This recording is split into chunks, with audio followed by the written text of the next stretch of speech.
In ancient Rome, when a general returned home victorious, the crowds roaring, the streets packed, the whole city chanting his name, he would ride through the city in a golden chariot, dressed as a god. And standing behind him, close enough to whisper in his ear, was a slave with one job: not to guard him, not to serve him, to lean in, at the height of his glory, and say 2 words: Memento Mori. Remember, you will die. It sounds almost cruel. The one day this man gets to feel invincible, and someone is whispering his mortality into his ear. But the Romans didn't see it as cruelty. They saw it as the only thing capable of keeping a triumphant man honest. We don't have a slave whispering in our ear. Most of us go entire years without seriously confronting the fact that we're going to die. And I want to spend the next while asking why that is, and why, across nearly every culture that has ever existed, some of the wisest people who ever lived kept coming back to this same uncomfortable practice on purpose. Let's start with the psychology, because there's an important distinction here that most people miss, and it changes everything about whether this practice helps you or hurts you. Psychologists draw a line between what's called death reflection and death anxiety.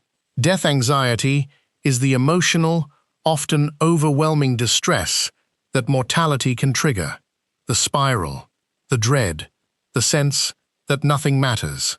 Death reflection is different. It's a rational, more analytical form of contemplating mortality, one that engages deliberate thinking rather than raw emotion, and that research links to something closer to clarity than despair. The distinction matters because simply being reminded you'll die doesn't automatically make you wiser. It can go either way. Left to spiral emotionally, mortality awareness can curdle into anxiety, defensiveness, even a sense that life is pointless. But engaged deliberately, with the analytical mind rather than the panicked one, it tends to do something else entirely. It clarifies. It cuts through noise. One technique researchers point to for tipping the scale toward reflection instead of anxiety is something called self-distancing. Instead of thinking, "I'm going to die and it terrifies me," you ask the question in the second person, almost like advice to someone else. What does this mean for your goals? What would you want to have done if this really were limited? That small linguistic shift, oddly, is often enough to move the exercise from an emotional spiral into something closer to strategic thinking. Most of us never get that far, because most of us don't engage with mortality at all. We organize our lives around a quiet, unspoken assumption that today isn't the day, and probably tomorrow isn't either. So we can afford to put off the honest conversation, the career change, the apology, the hour with the people who actually matter. Death becomes an abstract fact we technically believe and practically ignore. And the record of human civilization suggests we've been fighting that same avoidance for thousands of years, which is exactly why so many different cultures, independently, built entire practices to force the issue. Start with the Stoics, because they were the most systematic about it. Marcus Aurelius, at the time arguably the most powerful man alive, wrote to himself, in what became his private meditations, "Do not act as if you were going to live 10,000 years.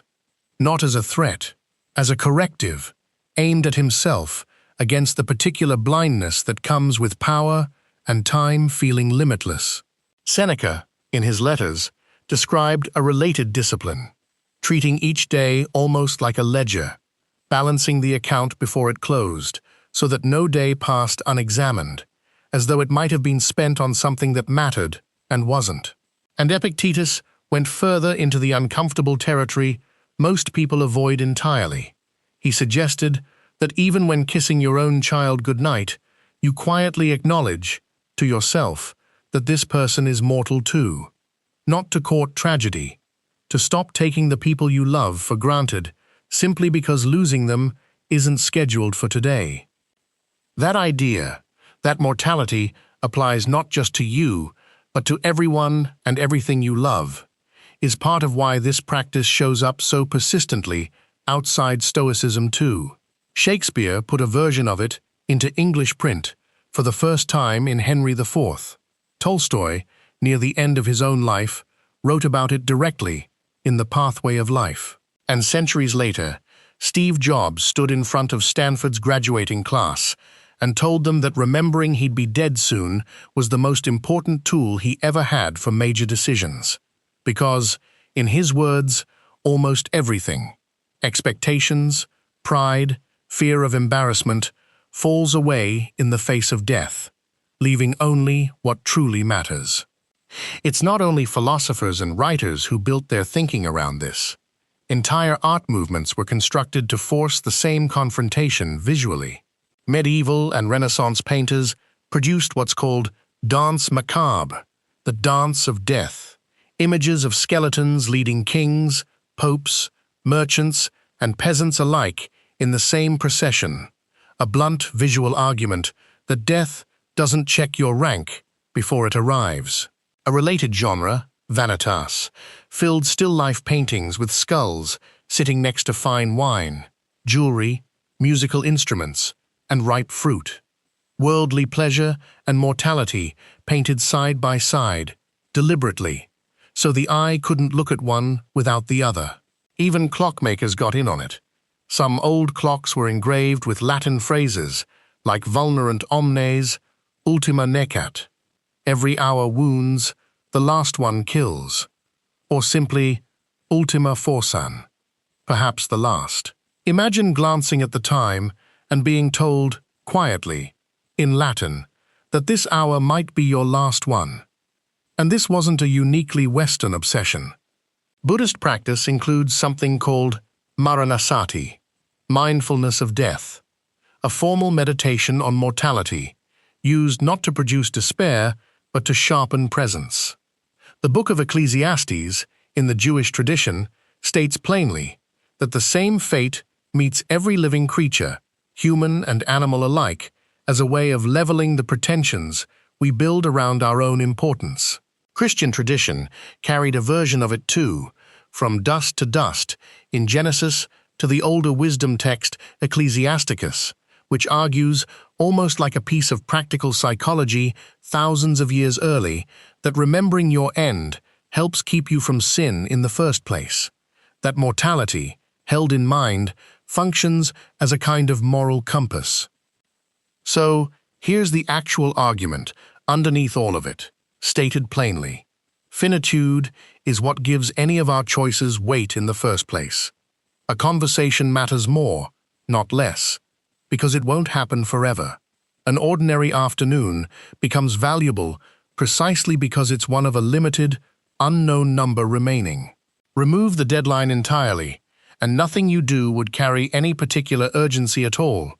You'd always have tomorrow, and the tomorrow after that. It's the deadline, uncomfortable as it is, that makes today mean anything specific. So what does this look like as an actual usable practice? Not a grim exercise, but a genuine tool. A few methods, old and modern, layered together.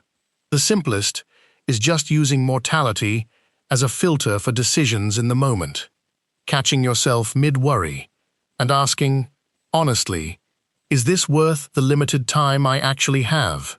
Most anxieties shrink considerably once you run them through that question. Some people use physical objects as reminders, a piece of jewelry, a coin, even a tattoo, something small enough to glance at during an ordinary day that quietly reintroduces the thought without requiring a whole ceremony around it. Others keep something closer to Seneca's ledger, a nightly question. If today had been my last ordinary day, is this how I would have wanted to spend it? Not as self-punishment, as information.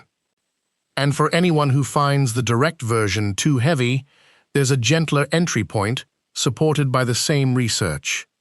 Reframing it not as I will die, but as my time today is limited, paired with that self-distancing language from earlier, asking what this moment means for you, as though offering advice to someone you care about, rather than delivering a verdict to yourself. It's worth being honest here, because most versions of this conversation aren't. This practice doesn't work the same way for everyone, and it isn't automatically therapeutic. For some people, deliberately confronting mortality tips toward that death anxiety spiral rather than clarity, a sense that if everything ends, nothing means anything, rather than the opposite. If that's your experience of it, that's a real and valid response, not a failure to do the exercise correctly. The Stoics were aiming for reflection, not distress, and if what you're getting is distress, the honest move is to soften it, use the gentler framing, or set it down entirely rather than push through discomfort that isn't leading anywhere useful. For most people, though, held the right way, this isn't a practice about death at all. It has a companion idea, memento vivere, remember to live, and a cousin most people already know, carpe diem, seize the day. All three are really pointing at the same thing from different angles. Tempus fugit, time flies, whether you notice it or not. Memento mori isn't the dark half of that equation. It's the part that makes the rest of it true. You don't seize a day that goes on forever. You seize one that's actually going to end. That slave in the chariot wasn't trying to ruin the general's day.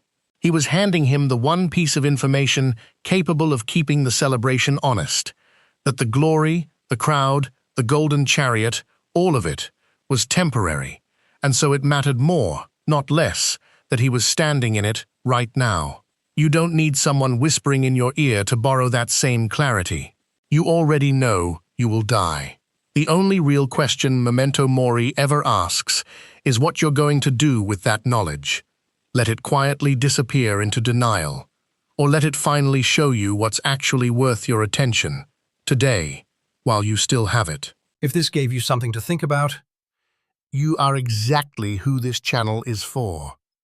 Hit like if it resonated, subscribe so you never miss the next one, and drop your thoughts in the comments. I read every single one. This is Rise Above Theory. We will see you in the next video.